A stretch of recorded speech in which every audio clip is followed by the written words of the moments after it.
Selamat datang di Podsena, podcast salon penuh makna. Tepuk tangan dulu dong. Oke, perkenalkan nama gue Faris sebagai host di acara kali ini. Nah, kali ini gue bakal ditemenin nih sama dua orang mahasiswa jurusan ilmu komunikasi. Yang pastinya salon abis dan siap tanya-tanya lah pokoknya. Mau ditanya yang susah-susah juga bebas. Nah, kita panggilin aja nih Iqbal dan Wildan. Oke, Wildan dan Mas Iqbal boleh masuk?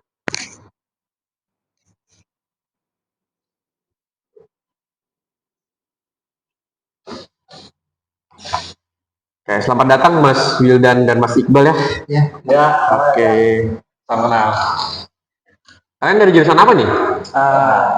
Komunikasi sama ilmu komunikasi juga kita. Ini boleh nih ditanya-tanya nih. Semester berapa kalau boleh tahu? Sekarang kita semester 2 ya? Ya, kita masih baru lah di sini. Baru belum lama udah daftar. Pelajaran apa nih yang paling diambil sekarang yang lagi difokusin? Kita kali ini lagi fokus di etika filsafat ya. Oke, kalau gitu langsung aja kita tanya-tanya, ini ada 5 soal nih buat dia nih berdua nih. Boleh. Nah, kali ini pembahasannya ini kita dapat nih dari naratornya nih. Pokoknya tentang budaya dan etika komunikasi lintas budaya, penerapannya, dan penyampaian pribadi kita nih dalam etika. Oke, setelah itu nih jangan lupa nih buat kalian like dan subscribe. Oke, kayaknya udah siap banget nih, udah salon banget nih ditanya-tanyain yang susah-susah nih. Oke, pertanyaan satu nih ya. Apa sih yang dimaksud dengan etika dalam penggunaan media sosial? Sama kasih contohnya dah. Jawab dah yuk. Oke, ini gue jawab ya. Etika dalam sosial itu kan sangat berpengaruh ya dari penggunanya. Itu interaksi ke orang lain.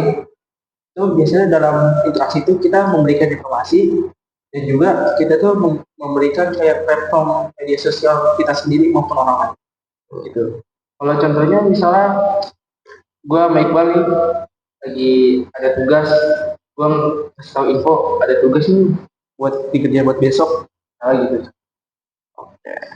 Berarti sama kayak kita ngasih info tugas-tugas di grup kelas ya? Iya, betul banget. Oke.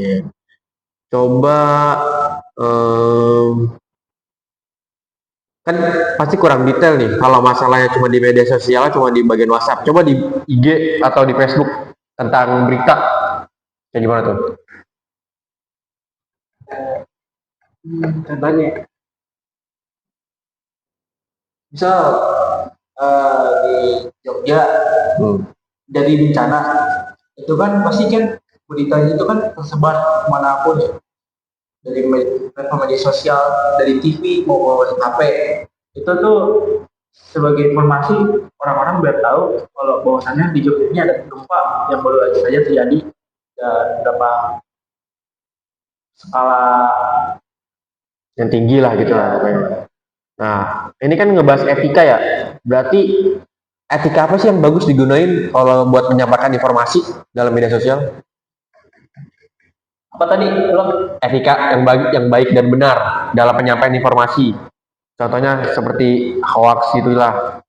etika yang baik dan benar dalam menyampaikan informasi itu tentunya kita harus menyampaikan fakta. Isi fakta harus jelas, benar.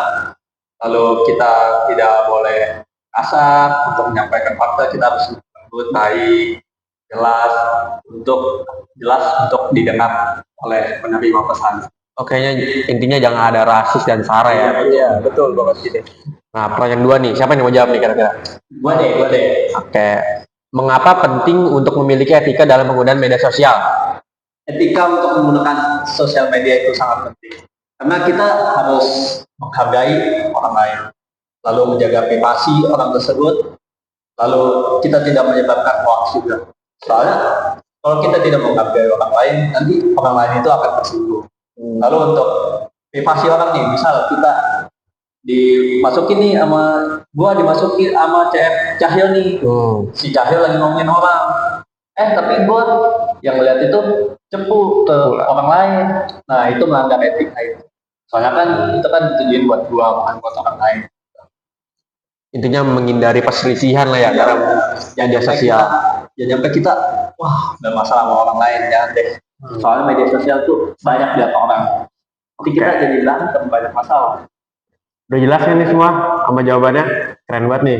Salon banget nih. Masih ada 3 pertanyaan, santai-santai. Oke, kita bakal tanya pertanyaan yang ketiga nih. Nah, bagaimana sih filsafat dapat membantu memahami isu privasi data pribadi? Filsafat itu dapat membantu isu pribadi kita dalam ada tata caranya. Yang pertama tuh apa hak kita untuk privasi kita sendiri, itu kan ditanyakan isu kan.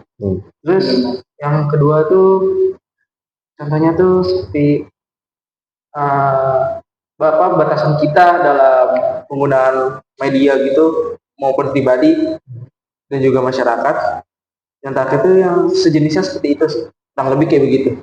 Intinya bagaimana kita menentukan batas kita, privasi kita lah ke luar, jangan sampai menyebarkan informasi kita lah ya. Iya. Inti dari itunya. Oke. Agak tegang ya kayaknya. Iya, udah pada bingung ini. Minum dulu dong, silakan. Oke. Boleh. Minum ya nih. Iya. Gratis ini banyak dong nggak? Gratis itu, nggak di endorse kita udah. Pokoknya jangan lupa like dan subscribe ya, ini bakal seru banget nih. Pokoknya pantau terus sampai akhir. Minumannya manis nih, kayak muka gua. Bisa aja. Aduh, emang anak ilmu komunikasi ini suka banget nih gombal-gombal kayak gini nih. Iya. Alah. Kita langsung bukan cewek guys. Ketahuan kita ya. Aduh. Oke, kita bakal lanjut ke pertanyaan yang keempat nih. Apa konsekuensi etis dari pelanggaran privasi data pribadi? Nih gue jawab ya. Sambil minum boleh nih gue jawab. Boleh, santai aja. Boleh. Sambil ngapain aja, duduk. Konsekuensi etisnya itu kita bisa merusak kepercayaan orang lain. Nah, betul. Jika kita melanggar kode etis itu. Lalu kita juga bisa selain merusak kepercayaan, otomatis orang itu akan reputasi namanya tuh hancur. Ya. Jadi orang lain tuh udah gak percaya nih karena nama dia udah hancur reputasinya. Lalu bisa potensi penyalahgunaan data pribadi dia. Jadi bisa digunakan oleh orang lain itu yang enggak gitu. Bisa jadi. Intinya nanti data pribadi kita bakal dipakai buat hal yang aneh-aneh lah ya.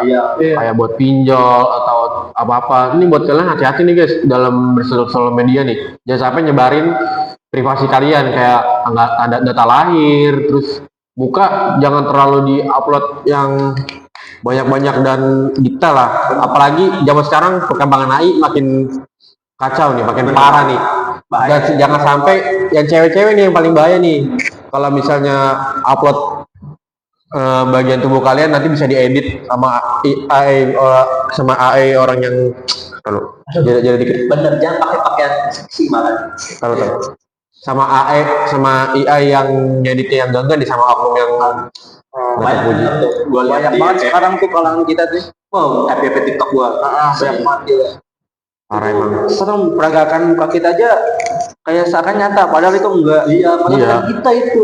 Emang AI ini udah perkembangannya kacau banget. Pokoknya buat kalian yang pakai AI sewajarnya aja lah buat nanya jawaban. Tapi jangan lupa kalian juga pilih bener atau enggaknya. Jangan ngasal gitu. Betul nggak nih dari anak komunikasi? Gimana tanggapannya tentang AI? Ini ada dua sisi positif dan negatif. Jadi positifnya itu kita bisa membantu mencari pengetahuan, wawasan lewat dari AI. Karena AI emang banyak nih wawasannya, ilmunya gitu. Dan tapi sisi negatifnya kayak seperti tadi, kita bisa diedit oleh ini. Memang Orang yang tidak bertanggung jawab begitu. mau semakin pintar ini AI, jadi harus diwaspadai ya teman-teman. Oke, masih ada satu pertanyaan lagi nih yang susah nih. Laki ini paling susah nih. Aduh. Oke. Susah nih katanya. Gimana? Udah siap belum? Udah kalian belum nih? Kelihatannya yang masuk podcast ini tuh orang-orang yang salon. Mana nih? Harus terima jawaban yang keras. Belum makan kita ya. Oke, kita kasih pertanyaan yang kelima nih yang paling susah nih.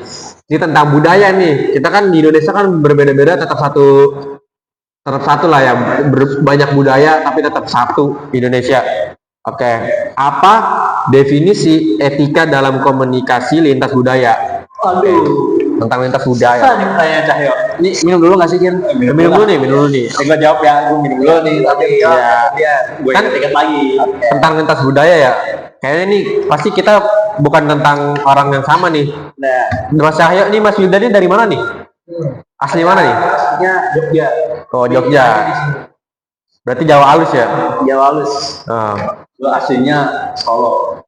Solo. Sama nih, sama-sama Jawa halus. Kalau gua sih dari orang sini asli, Sunda Betawi. Akamsi. Iya. Sih, ya. Jadi kita pasti punya perbedaan budaya nih, dari cara ngomong, terus tentang cara penjelasan kita. Entar lagi, sebenarnya orang tuh suka nganggap kita lagi marah, padahal kita nggak marah. Itu karena logat kita gitu. Ya, perspektif kita. Coba kalau dari Jogja itu kan berarti Jawa halus ya, Kerama. Berarti dia itu pandangan gimana sih? Orang-orang kalau misalnya kalian lagi bahasa kalian kan pasti halus tuh. Nah, berarti orang tuh pandang kalian kayak gimana? Orang Pandang standar gitu ya.